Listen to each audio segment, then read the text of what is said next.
నమస్తే నేను దేవి welcome to story board. బీజేపీకి ఆర్ఎస్ఎస్ కు మధ్య దూరం పెరిగే సూచనలు కనిపిస్తున్నాయి. మోడీ తీరుపై మొదటి నుంచి అసంతృప్తిగా ఉన్న ఆర్ఎస్ఎస్ లోక్సభ ఎన్నికల ఫలితాల తర్వాత స్వరం పెంచుతోంది. నిజమైన సేవకుడికి అహంకారం ఉండదని ఆర్ఎస్ఎస్ చీఫ్ మోహన్ భగవత్ తేనె తుట్టెను కదిపితే అహంకరించిన వారిని రాముడు 240 దగ్గరే ఆపేశాడు అన్న ఇంద్రేష్ కుమార్ వ్యాఖ్యలు దానికి కొనసాగింపుగా కనిపించాయి. మరోవైపు భగవత్తో యోగి భేటీ కావడం కూడా అనుమానాలు పెంచే పరిణామమే. ఏది ఏమైనా బీజేపీకి ఆ పార్టీ మాతృ సంస్థ ఆర్ఎస్కు మధ్య సమస్యలున్నాయని తేలిపోయింది. ఇంతకు విభేదాల కారణాలేంటి? ఆర్ఎస్ఎస్ అసలేం కోరుకుంటోంది? బీజేపీ నేతలు పద్ధతి మార్చుకుంటారా? అబ్కి బార్ 400 పార్ అంటూ లోక్సభ ఎన్నికల బరిలో దిగింది బీజేపీ. కానీ 240 సీట్ల దగ్గరే ఆగిపోయింది. ఇలాంటి సమయంలో ఆర్ఎస్ఎస్ అంటిస్తున్న చురకలు బీజేపీని సూటిగా తాకుతున్నాయి. ఆర్ఎస్ఎస్ ఎప్పటినుంచో అదును కోసం ఎదురు చూస్తున్నట్లుగా తేలిపోయింది. బీజేపీ ఆర్ఎస్ఎస్ కు ఉన్న అనుబంధమేంటో రాజకీయ వర్గాలకు పూర్తి అవగాహన ఉంది. బీజేపీకి ఆర్ఎస్ఎస్ మాతృ సంస్థ, ఆర్ఎస్ఎస్ కి బీజేపీ రాజకీయ విభాగం. ఆర్ఎస్ఎస్ లక్ష్యాల సాధనకు బీజేపీ రాజకీయంగా ఉపయోగపడాలి. బీజేపీకి అధికారం దక్కేలా ఆర్ఎస్ఎస్ క్షేత్రస్థాయిలో సహకరిస్తుంది. ఇది మొదటి నుంచి ఉన్న పద్ధతి. ఎంత మాతృ సంస్థ అయినా ఆర్ఎస్ఎస్ ఎప్పుడూ బీజేపీని గుడ్డిగా వెనకేసుకురాలేదు. బీజేపీ అదుపు తప్పింది అనిపించినప్పుడల్లా మందలిస్తూనే వచ్చింది. వాజ్పేయి, అద్వానీ లాంటి దిగ్గజాలకు కూడా ఆర్ఎస్ఎస్ ఎప్పుడూ పూర్తి స్వేచ్ఛ ఇవ్వలేదు. కీలక నిర్ణయాలు తీసుకునేటప్పుడు ఆర్ఎస్ఎస్ గ్రీన్ సిగ్నల్ తీసుకోవాల్సిందే. అంతెందుకు, వాజ్పేయి ప్రధానిగా ఎన్డీఏ సర్కార్ నడుపుతున్నప్పుడు కేబినెట్ మీటింగ్ కు ముందు కూడా నాగ్పూర్ వెళ్లి అప్రూవల్ తీసుకున్న దాఖలాలున్నాయి. కానీ మోడీ వచ్చాక పరిస్థితులు మారాయి. మోడీకి ఆర్ఎస్ఎస్ గతంతో పోలిస్తే ఎక్కువ స్వేచ్ఛిచ్చింది. ఓ దశలో మోడీని డిస్టర్బ్ చేయొద్దని కూడా అంతర్గత ఆదేశాలిచ్చినట్టు చెప్తారు. 10 ఏళ్ల పాటు ఈ డ్రీమ్ రన్ కొనసాగింది. కానీ అక్కడక్కడ మనస్పర్ధలొచ్చాయి.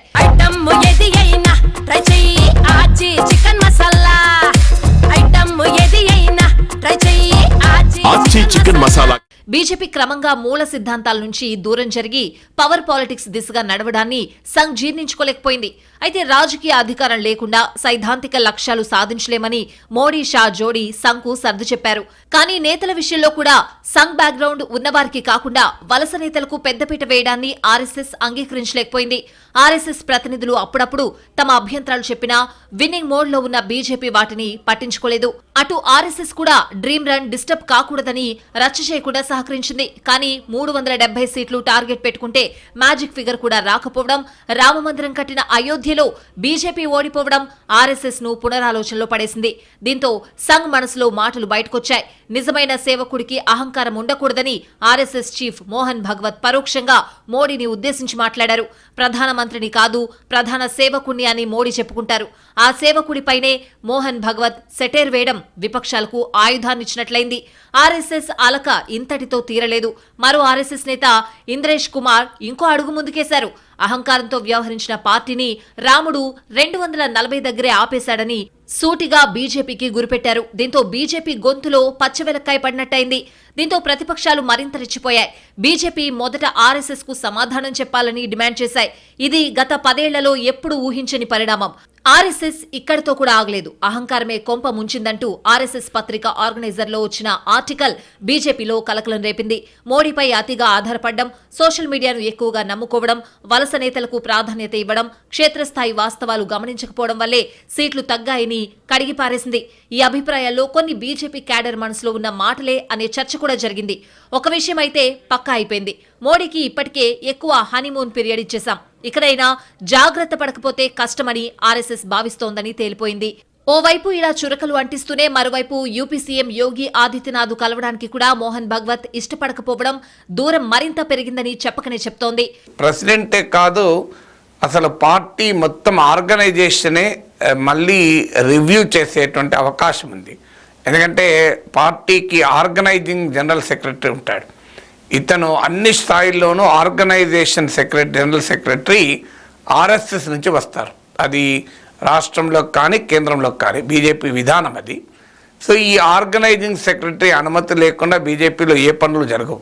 ఈవెన్ అధ్యక్షులు, రాష్ట్ర అధ్యక్షుల కన్నా కూడా ఈ ఆర్గనైజేషన్ సెక్రటరీ కీలకం. యోగి సొంత నియోజకవర్గం గోరఖ్పూర్ వచ్చిన భగవత్ స్వయం సేవకుల శిక్షణ కార్యక్రమంలో పాల్గొన్నారు.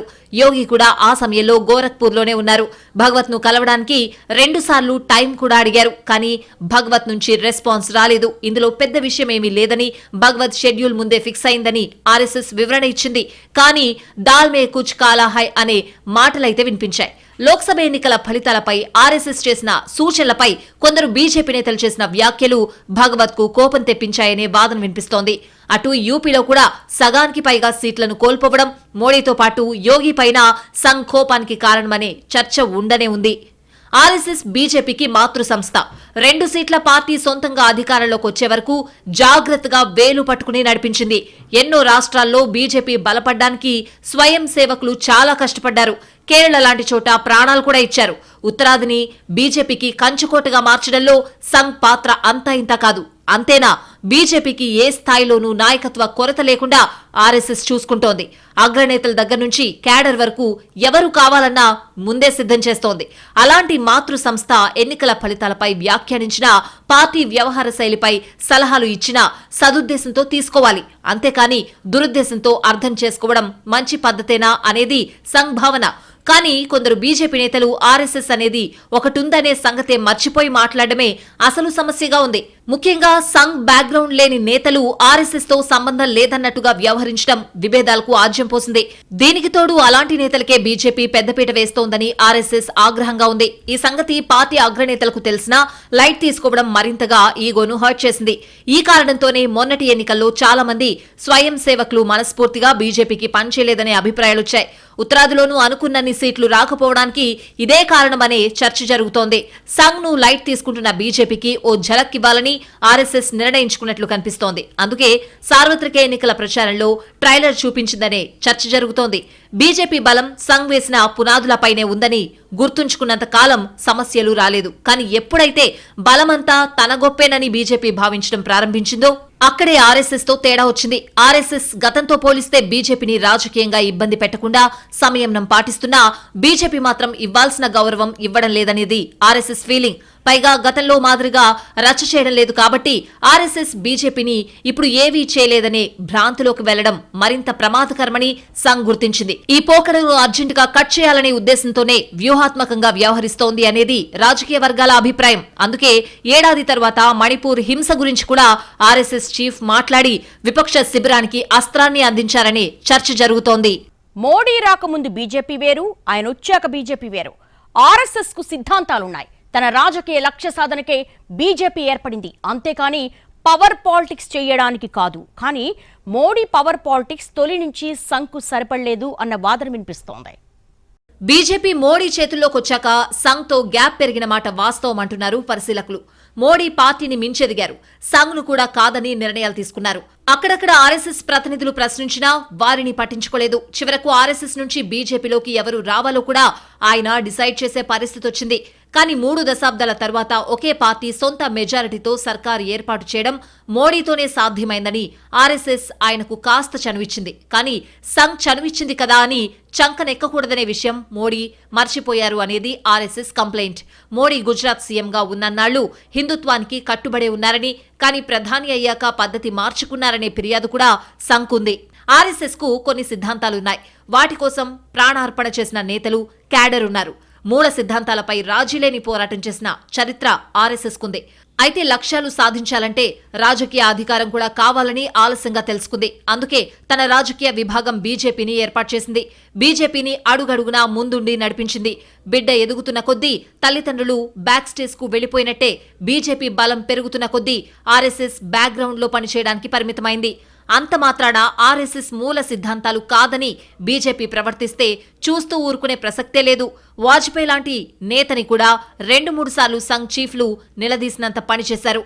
తీసుకున్న నిర్ణయాలకు వివరణ అడిగారు. కానీ మోడీ వచ్చాక అలా ఎప్పుడూ జరగలేదు. మోడీ ఆర్ఎస్ఎస్ కట్టు దాటారని అనుకున్నారు. కానీ మోడీ క్రమంగా పవర్ పాలిటిక్స్ కు పెద్దపీట వేశారు. సంఘ్ లక్ష్యాల సాధన కోసమే అధికారం అనే పాయింట్ వెనక్కి వెళ్లింది. అధికారం కోసం ఏవైనా చేయాలనే సిద్ధాంతం తెరపైకొచ్చింది. మోడీ హయాంలో దేశవ్యాప్తంగా బీజేపీ బలం పెరగడంతో ఆర్ఎస్ఎస్ కూడా కాస్త చూసి చూడనట్టు వెళ్దామని అనుకుంది. కానీ మోడీ తీరు శృతిమించి రాగనపడుతోందని సంఘ్లో అనుమానాలు మొదలయ్యాయి. నాగ్పూర్ నుంచి ఏం మెసేజ్ వచ్చినా యాస్టీస్ గా అమలు చేసే కాలం పోయింది. దానికి మోడీ మార్క్ ట్రీట్మెంట్ ఇచ్చాకే అమలు చేయడం ప్రారంభమైంది. పేరుకే ఆర్ఎస్ఎస్ మెసేజ్, కానీ దానికి తాలింపు మాత్రం మోడీ వేయడం సంకు నచ్చలేదు. కాంగ్రెస్ లో వ్యక్తి పూజ ఉందని విమర్శించే బీజేపీ అదే వ్యక్తి పూజ తారాస్థాయికి చేరడం కూడా ఆర్ఎస్ఎస్ కు నచ్చలేదు. దీనిపై అంతర్గతంగా ఎప్పటికప్పుడు తన అభిప్రాయాలు చెప్పినా పెద్దగా మన్నన దక్కకపోవడం సంఘ్ చిన్నబుచ్చుకోవడానికి కారణమైంది.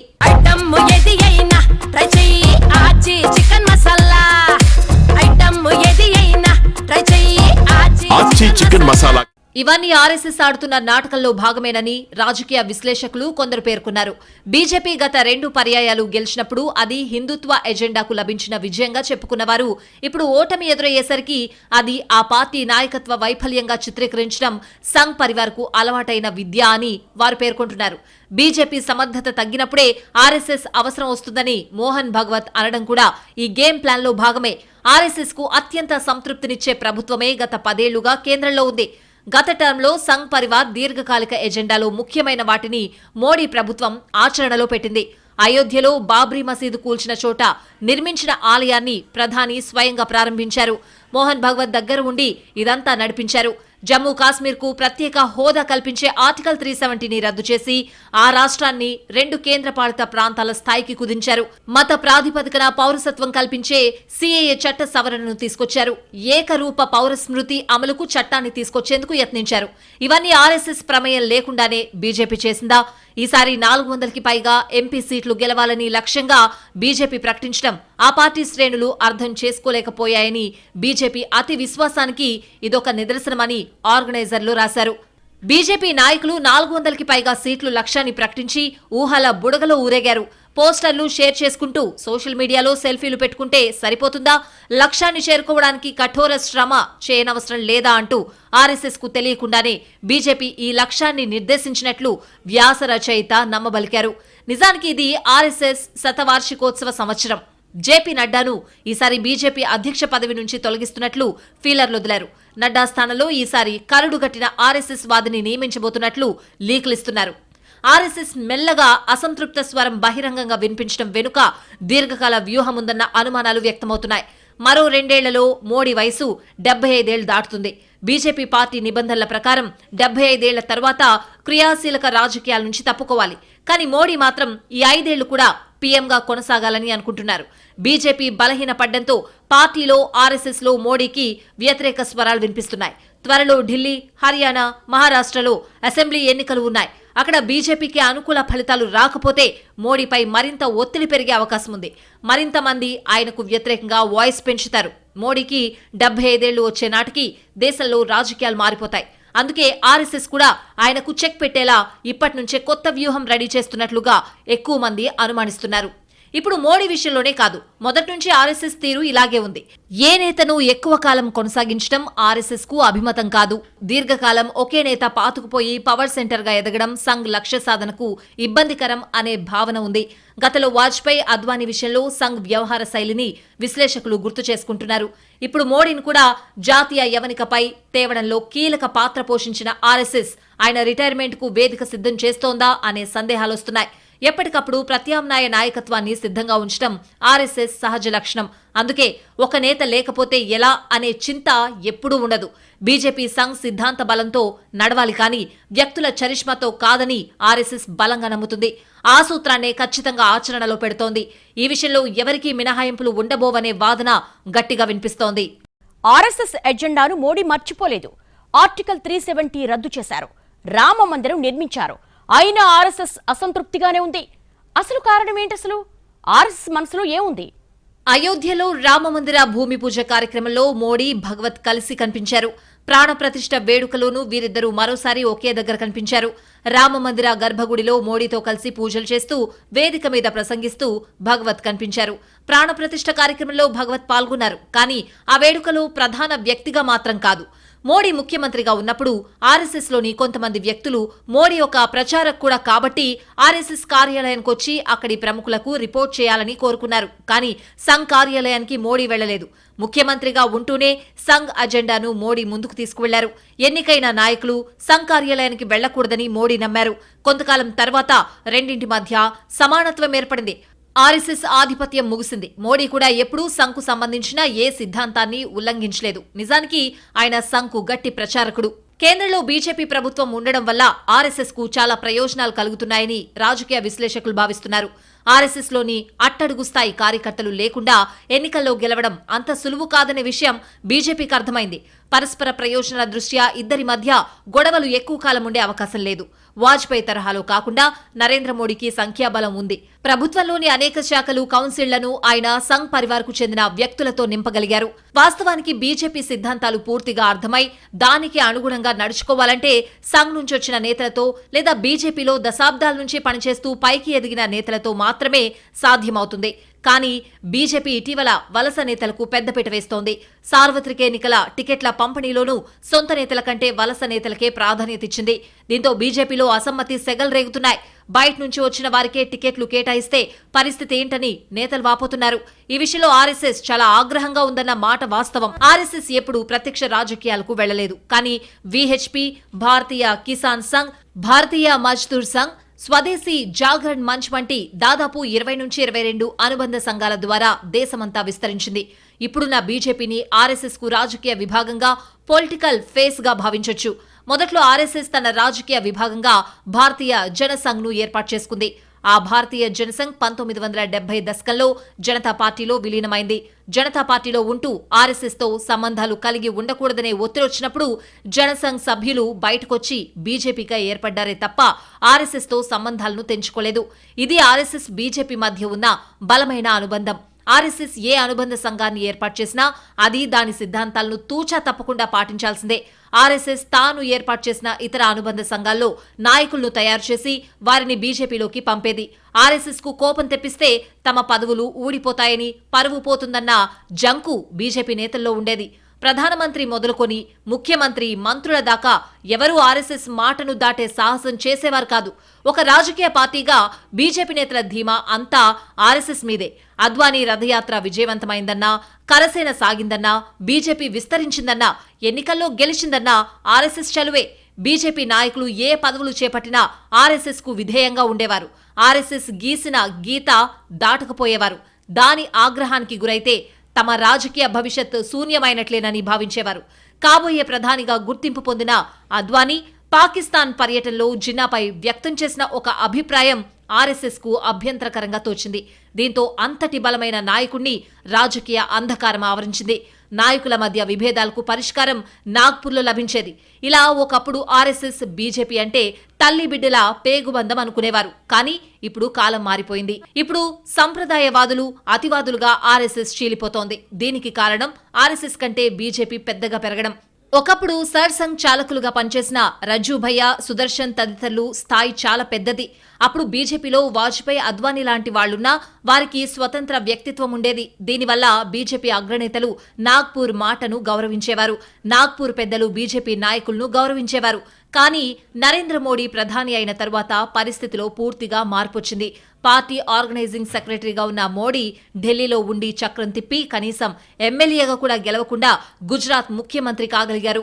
మోడీ కూడా ఒకప్పుడు పూర్తి కాలపు ప్రచారక కావడంతో ఆర్ఎస్ఎస్ ఆయన్ను నమ్మి సంఘ్ పరివార్ ఆయనకు స్వేచ్ఛనిచ్చింది. కానీ మోడీ ఆ స్వేచ్ఛను కాస్త దుర్వినియోగం చేశారు అనేది ఇప్పుడు ఆర్ఎస్ఎస్ ఫీలింగ్.